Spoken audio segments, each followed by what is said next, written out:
The Skyd 2012 College Tour, presented by Spin Ultimate. All right, so we're here at the second half of Dartmouth UNC. This is a pre-quarter matchup, the winner of which will play Pittsburgh, correct, in the quarterfinals here at Easterns in Wilmington, North Carolina. So I'm here with Zach Smith from No Look Scuba and Matt King, former Virginia player, and I am Jonathan Neely, also of Skyd Magazine. Right here we're seeing UNC pulled to start the half and got a turn on Dartmouth's offense. They're working about 15 yards outside the end zone. Blade goes up, and the receiver can't quite come up with it. His thrower put him on the back line. He had to try to go up and make a play while he was kind of fading back, falling down. Couldn't get it, so Dartmouth's going to get another crack at it. Matt, one thing we've been seeing a lot of is me spilling my Dunkin' Donuts coffee, and also Dartmouth with a handler set that's kind of struggling to get open and reset the disc consistently.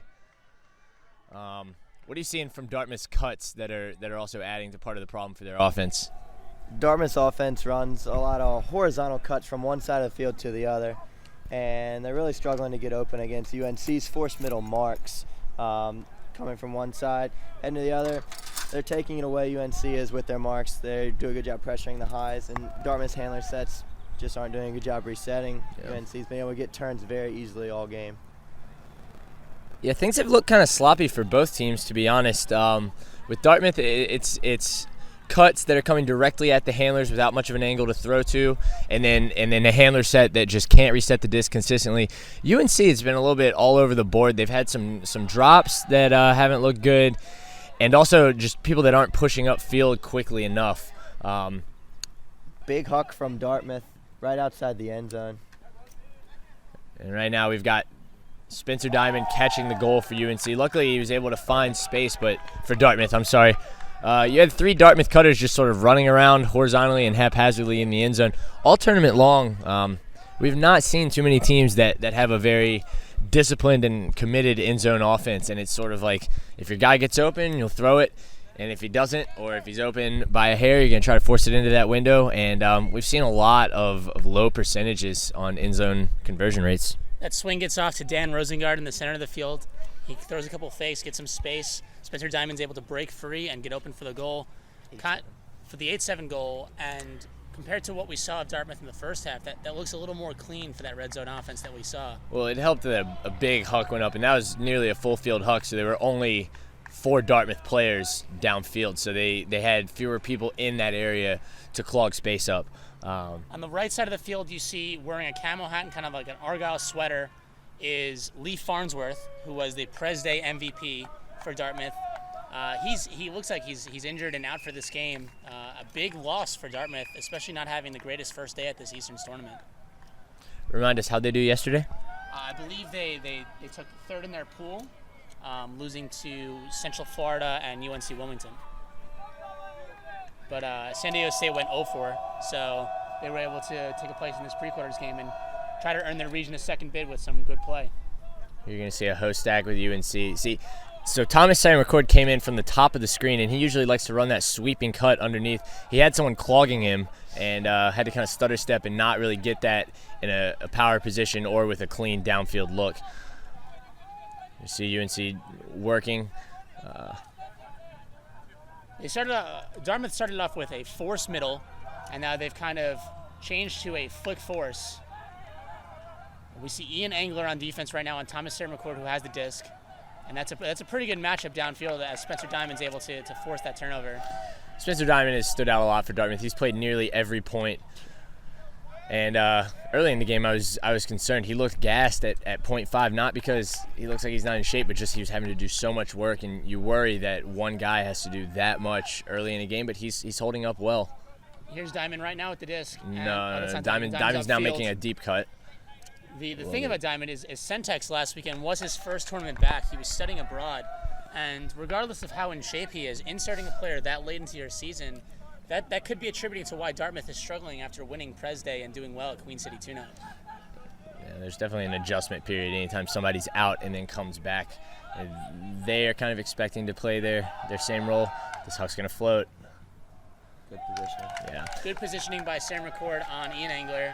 Another matchup that we saw downfield, it was Spencer Diamond versus Christian Johnson, and those are probably the top 2 players of Dartmouth taking on the top 2 players of UNC, and UNC wins this battle 50-50 to Sarah McCord. When he has the position, he's probably going to get that a majority of the time. Yeah, when Christian and Thomas on UNC have space to work with, they do a pretty good job of getting position. They put throws out to the space well. It's really when other guys get in the way that UNC struggles. Guys making cuts too far into the handler set when Thomas is trying to go up line, or guys going up line when Thomas is trying to cut right to the disc and just get a little 10-yard throw. You don't always like to see those like 5 or 10-yard throws from the handlers, but UNC is pretty reliant on that guy, on Thomas Sarah McCord. So they do well to do a bit of a better job getting out of his way when it is time for him to come and get that throw. One of the things that I like to identify is kind of like the unsung hero of each team. Yeah, Christian Johnson, Thomas Sarah McCord, but do you know the name Marshall Ward? And Marshall Ward, when UNC is sharing the disc, Marshall Ward is a very solid player. He's wearing the number 76 jersey. He's either going to be in the 3 or 4 spot, depending where they stop moving. But he's a very consistent handler presence. He's wearing the black and white arm sleeve, and that consistent handler presence is going to help this D-line if they get a break. Usually he plays offensive points, but possibly UNC is trying something different. He's in the 4 spot right now, and he's the kind of guy that rarely makes mistakes when he has the disc in his hands. Yeah, he does a good job of moving the disc to the break side for them. He played for Cash Crop in the club season. Pretty quality team that just missed nationals. And the huck goes up to Diamond.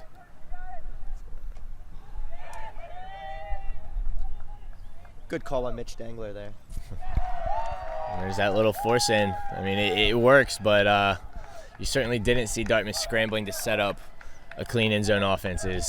Let's take this strike real quick and cram it in there. Starting off you would almost kind of expect Spencer Diamond to be the initiator, or maybe Angler, but Matt King's actually shaking his head telling me no about that. That's the 3rd big huck from Soto Sani from Dartmouth, number 21. Yeah. 2nd time this half on when Dartmouth's come out on offense.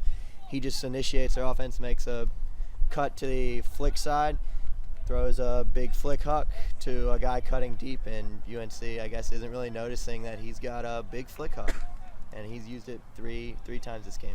So is that 10-7 UNC broke twice out of half? No, it is 9-8. 9-8. Dartmouth just held. Okay, so the scoreboard, we got a scoreboard here at the stadium, and it is off. All right, good. Spencer Diamond, a product of Tina Booth's Amherst Regional High School, helping Dartmouth get back to national contention. They were maybe a perennials national contender, or at least they were seen at nationals. The last time they qualified for nationals was 2008. 2008. And we have not seen them. In 2009, they didn't really make a lot of noise. Last year, they were into the discussion. I think they were in the backdoor game to go, and where they lost against Tufts. And this year, with Harvard not having Stubbs and not looking that great, 2 bids in the region would really help Dartmouth out. But all signs point right now to the New England having won, unless Dartmouth has a really good day. And talking about the rankings, there's rumor that Dartmouth may be heading to the New England Open for the 3rd weekend in a row of playing. And if they could crush teams there, that could also help their rating.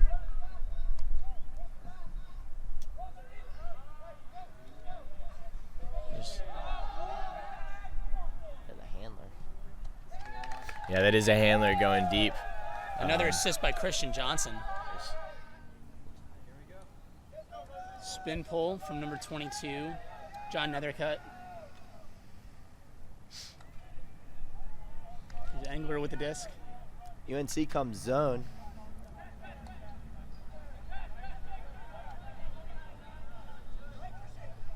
Dartmouth had trouble with the zone at the end of the first half when UNC threw it. Let's see if they can handle it a little bit better here. The wind isn't really a factor right now. There's a little bit of a breeze as Dartmouth works. I guess that would be a crosswind throw right there. But that was their first horizontal throw through this. And there's Spencer Diamond getting the disc all the way upfield. Oh, wow. No more. Look at the throw he just got off, though. A dump on the sideline when he could have hit that guy streaking up the middle and put it right in the middle, which is where you want to be on the end zone line.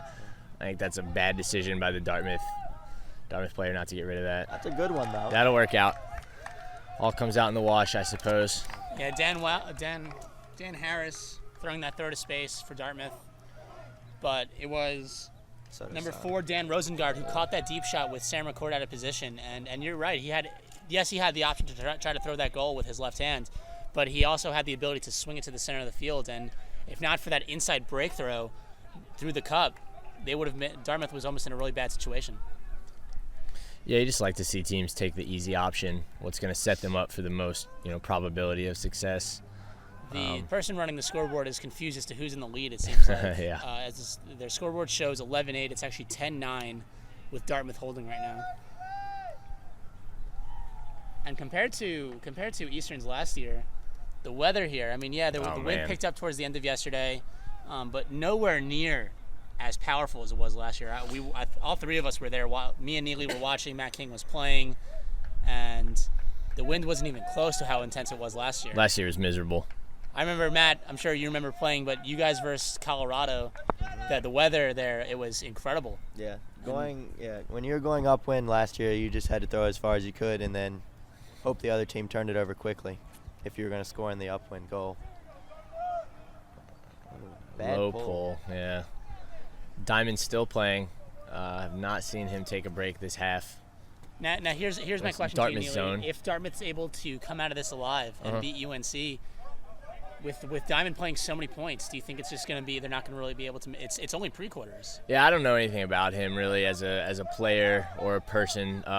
He strikes me as someone that's going to stay cleated up and getting after it. Yeah, you're going to get tired, but you push through it. You see that a lot in the college game. Some of the best players, it's not just because of their skill, but it's because of their willpower and their ability to just say, I'm going to go out there and get it done. It's one of the fun things about college. In club, you just see teams that are more balanced, and you don't have guys that have to play that way. And there's that inside break throw that Matt King was talking about. And it's again. Ooh. It's a missed D opportunity.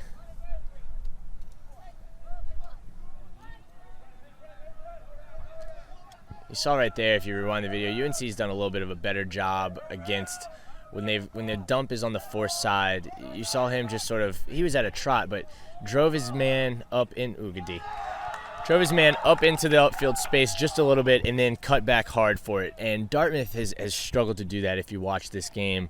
They don't really drive their guy upfield at all. They get parallel with the handler and stand there and hope that the dump goes off. And that's where I've seen a lot of their dump issues happening. That's a great call by the observer. What was the issue there? The handler calls a foul as he puts up that throw over the top. Well, that over-the-top flick throw to Christian Johnson, and that was just not a very good decision. You saw, if you rewind the video, UNC didn't really set up a vertical stack there. They tried to stay in their host stack and try to just put something over the top to one of their tall receivers. And then the Dartmouth player making a great play. Yeah. Travel called. One thing I think that coaches should emphasize is the sheer importance of the end zone line, and to have it in players' heads for them to know once we're 10 or 15 yards out, we're in a red zone situation, and this is where our discipline and our planning is most important. I think that good teams really shine because they convert on the end zone line. They use those chances. There's another just kind of sloppy dump set from Dartmouth. Ian Engler with the drop after some questionable decisions from Dartmouth, unable to get the dump swing off. See if UNC can punch in this one. And so they're lining up vert with Sam McCord at the front of the stack. You're going to look for him to make a move. That's nice and easy.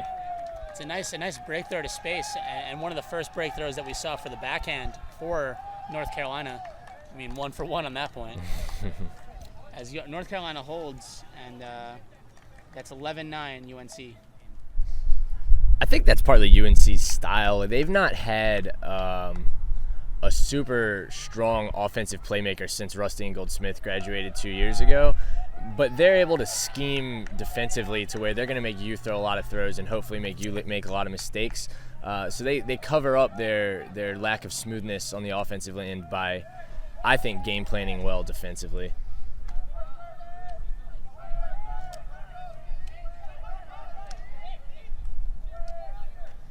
All right, so here's a dead disc opportunity. If I'm Dartmouth, somebody on the field just needs to be vocal about who needs to go where. The stack needs to find its shape. You got 2 guys in the backfield, 3 if you count the guy standing parallel to the dude with the disc. Another guy with his hands on his hips out to the side. Let's get a good stack. This disc is coming to Diamond. And there it is in the That's break easy. set from Sotosani.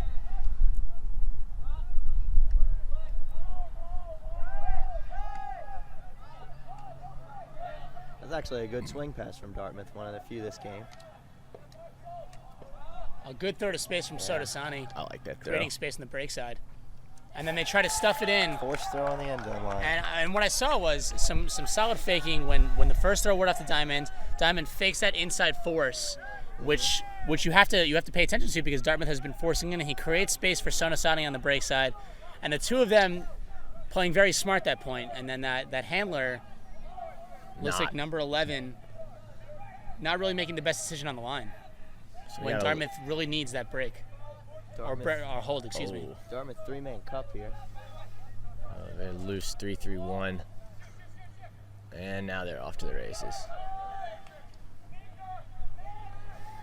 Back to man. Oh, wow.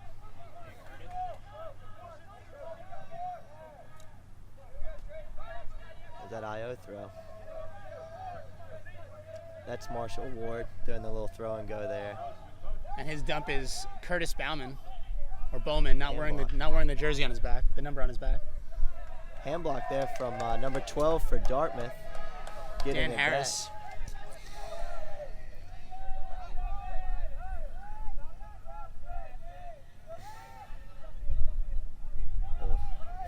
More dancing from Dartmouth handlers. Leads to a hospital pass and a Yeah, turn. just no clear expectation of who's going to make a cut back for the handler or who's going to fill that space after somebody goes upfield. Very haphazard on the dump. Typically what you see with Sotosani clearing up line, you would see that fill-in coming from the far sideline. Sotosani stops and tries to come back for the dump, trying to take control of the action. And not only was he not open, but he clogged the lane for his filling handler. And that's why you saw, and both those guys clear out, and that's why you saw that try to bailout pass all the way to the break side. UNC. Oh. Yep. Marshall that's- Ward cutting up line, and here we are. I was talking about before how Marshall doesn't really make a lot of mistakes, and here I go with my foot in my mouth. Marshall, unfortunate with that drop, and Timeout Dartmouth. Long point here. Definitely. I mean, Pittsburgh's a team that can jump on you. And if you're not very deep, you know, those players that make up the shallower part of your roster are going to get discouraged quickly. I think also just, well, let's go into this game here. Dartmouth doing a pretty good job isolating a cutter to start, Now he's stuck. and now he gets stuck. Yeah. Another poor handler set by Dartmouth. Marshall Ward somewhat forces that turn there with some Yeah. tight defense and then going up a little early to try to make that D. And UNC kind of forces it, but it works that time. Stationary receiver was Stationary perched in receiver. the end zone. I think I say force it because it looked like Dartmouth may have had a play on it, but from our perspective, Yeah, you don't maybe really not. have the greatest depth perception. He might have been completely away from that. UNC breaks, and A lot of the problem for Dartmouth on that play out of the timeout, they got a great cut coming underneath to get about 20 yards, and then after that there was just no decisive clearing or cutting. You know, you saw two cuts coming in at the handler, sort of 75% open, which is great, but so you got one guy in your host stack that's already got the disc. That's three guys upfield. You'd really like to see two of them pushing over to the break side, clearing out, somebody coming in hard and decisively, and then you're only going to have two guys upfield, and one guy can be streaking deep, and maybe one guy can fill underneath. When people push over to that break side and make that space and let somebody else, you know, cut decisively, and that needs to be known who it is that's going to be doing it, you set yourself up for some nice downfield flow, and instead you saw Dartmouth, you know, just get kind of crammed within a 15-yard space vertically on the field. Metro East team in the top 20 is ranked 7th in the nation right now, and for people that kind of have beef with the Metro East, which is a majority of the college nation, that most people don't like that. You're seeing a lot more balance coming through as these teams like Dartmouth and Ohio aren't really doing as well as they did at Queen City Tuna. And there's the soft cap horn. If UNC breaks, this will still be a game capped at 15, but if Dartmouth scored, this will be a game capped at 14. So we got three people on the fourth side here. Let's move it. Well, Floaty throw, it's going to give break Sam side. McCord a chance. I guess if you put all your guys on the fourth side and you get a nice break hook off, then there is some open space there, so that's nice. That was number 7, Ian Adelstein, to Dan Harris, number 12. 12-10, Dartmouth pulling. Game to 14 here as soft cap just went on during the last point. Dartmouth needing breaks and needing them soon.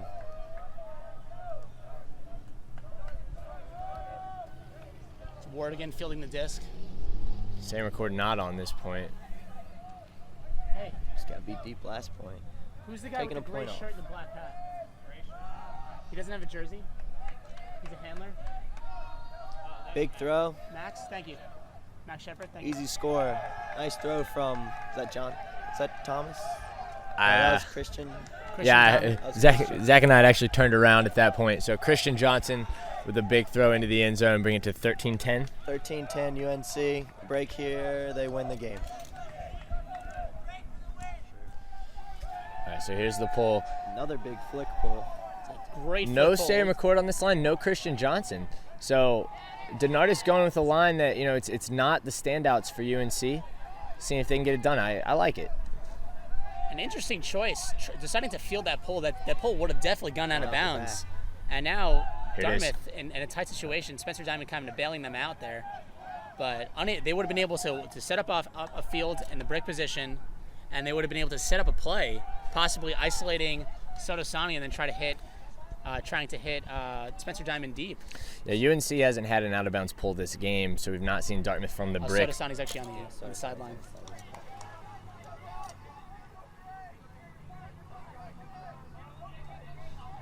Dartmouth handlers again. Unsure. Just in weird positions, Neither of them really in a spot to get a dump easily. Bailed out by the UNC mark there with the foul. You saw 23 kind of dancing in the lane, and Here that's comes the forcing hop. that Dartmouth shot to Spencer Diamond, and it's going to be too far for him. He's slowing down. Number 23, who's not on our roster list, was dancing in the lane with his handler not really looking at him. I don't think he considered him an option. He was just trying to move back and forth, keeping UNC moving, and he never seemed to be able to get the separation that Dartmouth would need. I find that if you push more towards the sideline, you're able to move not so much upfield and downfield, but laterally towards that handler and create more space for yourself. You would have seen at Stanford Invite when they were working those experimental rules, you would have seen another timeout call if UNC had it to sub on a guy like Sam McCord Sure. to make the play, which I thought was a really good strategic advantage for the offense. That sounds like a fun rule. UNC working it up the break side. Yeah. About 15 yards outside the end zone. There's John Nethercutt with the disc right now, about 10 yards out, up to number 21, Nathan Warden, and a D by Dartmouth. Just a lazy dump throw. And so close from finishing this game off, and we have an injury call on the right-hand sideline. 14? A 7. 14 had an ankle injury, it looks like. Yeah. Kind of a Keith Stanley doppelganger there. With Walking off that the subs, nosebleed. we have Sarah McCord on the field. The disc goes up. Sarah McCord going to be able to make a play. Nope. Too high for him as Spencer Diamond fields it. Good read by Diamond. Just outside the end zone, not able to strike. He moves it to the center of the field. Smart move by Diamond. See if Dartmouth can organize here, end Disc. zone. Off to the break side, just out of reach. Too far for Cecil Quee. Chi, maybe? I don't Gee, I know. don't know. QIU. Apologies for brutalizing that name. UNC another chance to win, this time Sam McCord on the field. And also Max Shepard coming in the field, that handler presence. Sam McCord's going deep. This guy's got a big flick hook. Here it goes. That'll Cecil do is it. gassed after that Can he get layout. to the end zone? Yeah. No, Oh, he's right wow. on the line. Okay. Didn't try to milk it in. Doesn't matter. He's got a wide open guy coming in. UNC for the win. And a great decision to send it to Sam McCord as his defender was just absolutely gassed. It looked like somebody was going to fall off and help, so it was going to be a 2-on-1 for Dartmouth helping out on that deep shot. And then did they stutter step? I don't know. I need to go back and look at the tape, but I kind of saw a Dartmouth defender fading off and then looked to the handlers to see how they were going to burn the poach or if somebody was going to sweep underneath. And then all of a sudden, you just got one Dartmouth guy 15 yards behind Thomas Sarah McCord. So UNC just looked more polished closing out this game.